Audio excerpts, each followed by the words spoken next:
ത്രിയേക ദൈവത്തിന് സ്തുതി. ഇന്ന് ഡിസംബർ 25 ലോകരക്ഷകൻ്റെ തിരുപ്പിറവി ആഘോഷിക്കുന്ന ദിവസം. നൂറ്റാണ്ടുകൾക്ക് മുമ്പ് മാലാഖമാർ പാടിയ പാട്ട്, അത്യുന്നതങ്ങളിൽ ദൈവത്തിൻ്റെ മഹത്വം, ഭൂമിയിൽ ദൈവപ്രസാദമുള്ള മനുഷ്യർക്ക് സമാധാനം. ഒരിക്കലായി ഈ സമാധാന പ്രഭു ഭൂമിയിൽ പൂജാതം ചെയ്തു. ആ ദിവ്യമായ സന്ദേശം ഈ നാളുകളിൽ അറിയിക്കുമ്പോൾ പ്രത്യേകിച്ച് എടുത്തു പറയുന്ന, അണ്ടർലൈൻ ചെയ്ത് പഠിക്കേണ്ട ഒരു കാര്യമാണ് സർവ്വജനത്തിനും ഉണ്ടാകുവാനുള്ള മഹാസന്തോഷം. യേശു കർത്താവിൻ്റെ ജനനത്തിൽ സകല ജാതികളും സന്തോഷിക്കണം, സർവ്വജനവും സന്തോഷിക്കണം എന്നുള്ളതാണ്. ആ സന്തോഷത്തിൻ്റെ കാരണമായി യേശു ക്രിസ്തു പൂജാതം ചെയ്തത് ബേത്ലഹേം എന്ന വാക്കിൻ്റെ അർത്ഥം അപ്പത്തിൻ്റെ ഭവനമായ ബേത്ലഹേമിൽ ജീവൻ്റെ അപ്പമാകുന്ന കർത്താവായ യേശു ക്രിസ്തു ജാതനായി. ആ ഓർമ്മയെ ആഘോഷിക്കുമ്പോൾ ആർക്കാണ് ഈ നാളുകളിൽ സമാധാനമുള്ളത്? ദൈവത്തിന് സർവ്വമഹത്വവും കൊടുത്തുകൊണ്ട് മാലാഖമാർ പാടിയത്, ഭൂമിയിൽ ദൈവപ്രസാദമുള്ള മനുഷ്യർക്ക്. ദൈവത്തിൻ്റെ പ്രസാദം കാലാകാലങ്ങളിൽ ആര് ഏറ്റെടുത്തിട്ടുണ്ടോ, അനുഭവിച്ചിട്ടുണ്ടോ, അവർക്ക് ഏത് പ്രതികൂലങ്ങളുടെയും പ്രശ്നങ്ങളുടെയും നടുവിൽ സമാധാനമായി ജീവിക്കുവാൻ സാധിക്കും. കാരണം നമ്മുടെ കർത്താവ് സമാധാന പ്രഭുവാണ്. യെശയ്യാവിൻ്റെ അധ്യായം 11 പറയുന്നു, ഇശായുടെ കുറ്റിയിൽ നിന്നൊരു മുള പൊട്ടിപ്പുറപ്പെടും. നൂറ്റാണ്ടുകൾക്ക് മുമ്പ് പറഞ്ഞ പ്രവചനമാണ്. അവൻ അത്ഭുത മന്ത്രി, വീരനാം ദൈവം, നിത്യപിതാവ്, സമാധാന പ്രഭു. ആ സമാധാന പ്രഭുവാകുന്ന കർത്താവായ യേശു ക്രിസ്തുവിന്റെ ദിവ്യമായ സമാധാനം ദൈവം നമുക്ക് തന്നിട്ടുണ്ട്. ക്രൂശിലെ മരണത്തിലും പറഞ്ഞത്, എൻ്റെ സമാധാനം ഞാൻ നിങ്ങൾക്ക് തന്നിട്ട് പോകുന്നു. ലോകം തരുന്നത് പോലെയല്ല. ലോകത്തിന് തരാനും കൊടുക്കുവാനും കഴിയാത്ത സമാധാനം കർത്താവായ യേശു ക്രിസ്തു നമുക്ക് തന്നിരിക്കാറുണ്ട്. നാം ദൈവത്തിന് നന്ദി പറയുവാൻ എക്കാലവും കടമയുള്ളവരാണ്. പ്രിയപ്പെട്ടവരെ, ഈ സന്തോഷം നമ്മൾ ഷെയർ ചെയ്യുമ്പോൾ, ഈ സന്തോഷം നമ്മൾ അനുഭവിക്കുമ്പോൾ, നമ്മളിലേക്ക് കാണുന്ന സന്തോഷം, നമ്മളിലുള്ള സന്തോഷം മറ്റുള്ളവരിലേക്ക് പകരുവാൻ തക്കവണ്ണം കാരണമായി തീരണം. നൂറ്റാണ്ടുകൾക്ക് പാടിയ സന്ദേശം അതാണ്, ദൈവത്തിന് മഹത്വം, ഭൂമിയിൽ ദൈവപ്രസാദമുള്ള മനുഷ്യർക്ക് സമാധാനം.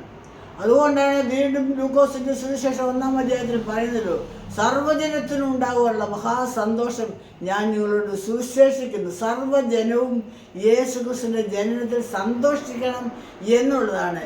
എന്നാൽ സുവിശേഷം നല്ലത്, അതിനെക്കുറിച്ച് തീമോഥെയോസിന്റെ ലേഖനത്തിൽ ഓർപ്പിക്കുന്നുണ്ട്.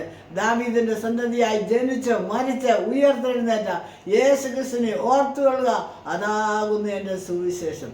ആ സുവിശേഷം അറിയിക്കുവാൻ തക്കവണ്ണം കാലാകാലങ്ങളിൽ തിരഞ്ഞെടുക്കപ്പെട്ടുള്ള എനിക്കും നമുക്ക് ഓരോരുത്തർക്കും ഈ യേശുവിനെ കുറിച്ച് പറയാനുള്ള കടമകളുണ്ട്. പ്രിയപ്പെട്ടവര്, ഈ 2023 ഭീകരമേറിയ ഒരു വർഷം കഴിഞ്ഞു പോയപ്പോഴും ഈ വർഷത്തെ ക്രിസ്മസ് കൂടെ ദൈവം നമുക്ക് തന്നിരിക്കുന്നത് ദൈവത്തിൻ്റെ ആദരവ് കരുണയായി ഒന്ന് മാത്രമാണ്. ദൈവം നമ്മളെ സ്നേഹിക്കുന്നു, എല്ലാ പ്രതിസന്ധികളിലും നമ്മളെ വിടുവിക്കുന്നു, സൗഖ്യം ആരോഗ്യം തന്ന് ജീവിക്കാനുള്ള കൃപ ദൈവം തന്നു.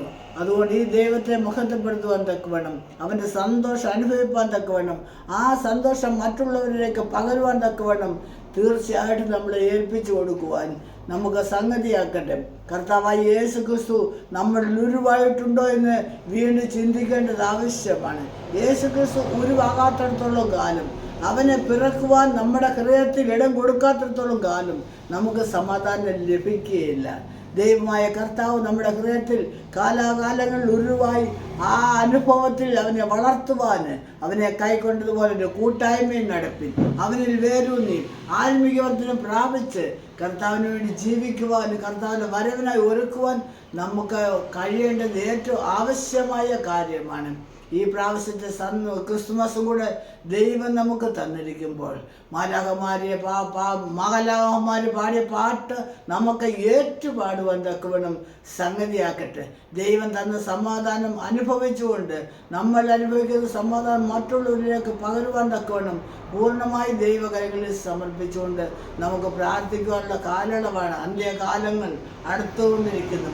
കർത്താവായ യേശു ക്രിസ്തു രണ്ടാമത്തെ മഹത്വ പ്രത്യക്ഷത ഏറ്റവും സമാഗതമായിക്കൊണ്ടിരിക്കുമ്പോൾ നമ്മൾ കണ്ടിട്ടും കാണാത്തവരെ പോലും, കേട്ടിട്ട് കേൾക്കാത്തവരെ പോലും ജീവിക്കുവാനല്ല ഒരുക്കമുള്ളവരായിട്ട്, ജാഗ്രതയുള്ളവരായിട്ട്, അവനെ കണ്ടെത്തിക്കൊണ്ട്, അവനെ വിശ്വസിച്ചുകൊണ്ട്, അവനെ കൊടുക്കേണ്ട മഹത്വം കൊടുത്തുകൊണ്ട് അവന് രാജാവും കർത്താവുമായി നമ്മുടെ ഉള്ളത്തിൽ വാഴുവാനുള്ള അവസരം ഒരുക്കി കൊടുത്തുകൊണ്ട് ജീവിക്കുവാൻ പൂർണ്ണമായി ദൈവകൈകളിൽ നമ്മളെ തന്നെ ഏൽപ്പിക്കാം. എന്നാൽ യഹൂദന്മാരുടെ രാജാവായി പിറന്നവന് എവിടെ എന്ന ഒരു ചോദ്യത്തിന് ഇന്നും പ്രസക്തിയുണ്ട്. എവിടാണ് രാജാവ് പിറന്നത്? രാജാവ് പിറക്കേണ്ടത് കൊട്ടാരത്തിലല്ലയോ? അതുകൊണ്ടാണ് ഹെരോദ രാജാവിൻ്റെ കൊട്ടാരത്തിൽ അവർ പോയി ചോദിച്ചത്, യഹൂദന്മാരുടെ രാജാവായി പിറന്നവൻ എവിടെ? ഹെരോദ രാജാവിൻ്റെ കണ്ണ് തള്ളിപ്പോയി. എന്നേക്കാൾ മികവായ ഒരു രാജാവ് വീണ്ടും പിറന്നുവോ? പ്രിയരെ, കൊട്ടാരത്തിലല്ല നമ്മുടെ കർത്താവ് ജനിച്ചത്. അവൻ ജനിച്ചത് ബേത്ലഹേമിൽ. സ്ഥലമില്ലായിരിക്കാൻ അവനെ പുൽക്കൂട്ടിൽ കിടത്തി. മാടുകൾക്ക്, കന്നുകാലികൾ അവന് കിടത്തുവാൻ ഇടം കൊടുത്തു. നൂറ്റാണ്ടുകൾക്ക് മുമ്പ് യെശയ്യാ പറഞ്ഞു, കാളവൻ്റെ ഉടയവനെയും കഴുതൻ്റെ യജമാൻ്റെ പുൽത്തൊട്ടി അറിയുന്നു, എൻ്റെ ജന്മോ എന്നെ അറിയുന്നില്ല. പ്രിയരെ, പശുക്കൾ സ്ഥലമൊരുക്കി കൊടുത്തു. എൻ്റെ യേശു കർത്താവിനെ അവിടെ കിടത്തി. കൊട്ടാരത്തിൽ പിറക്കാത്ത കർത്താവ് അവന് സ്ഥലമില്ലായാൽ വഴിയമ്പലത്തിൽ കിടത്ത് പ്രസവിച്ച പുൽക്കൂട്ടിൽ കിടത്തിയെന്നാണ് പറയുന്നത്. പുൽക്കൂട്ടിൽ കിടന്ന കർത്താവ് താഴ്മയുടെ അനുഭവം, ഒന്നുമില്ലാത്ത അവസ്ഥയിൽ കർത്താവ് ജീവിച്ചത് നമ്മളെ സമ്പന്നരാക്കുവാനാണ്. അവൻ ദൈവരൂപത്തിനിരിക്കെ ദൈവത്തോടുള്ള സമത്വം മുറുകെ പിടിച്ചുകൊള്ളണമെന്ന് വിചാരിക്കാതെ ദാസരൂപമായി എടുത്ത് വേഷത്തിന് മനുഷ്യരായി തന്നെത്താൻ താഴ്ത്തി മരണത്തോടും ക്രൂസിലെ മരണത്തോടും അനുസരണമുള്ളവനായി തീർന്ന നമ്മുടെ കർത്താവിനുള്ള താഴ്മ നമ്മുടെ ജീവിതത്തിൽ ഉണ്ടായിരിക്കണം. അതുകൊണ്ട് പൗലോസിനെ ഓർപ്പിക്കുന്നത്, ക്രിസ്തുയേശുവിലുള്ള പാപം തന്നെ നിങ്ങളിൽ ഉണ്ടായിരിക്കട്ടെ.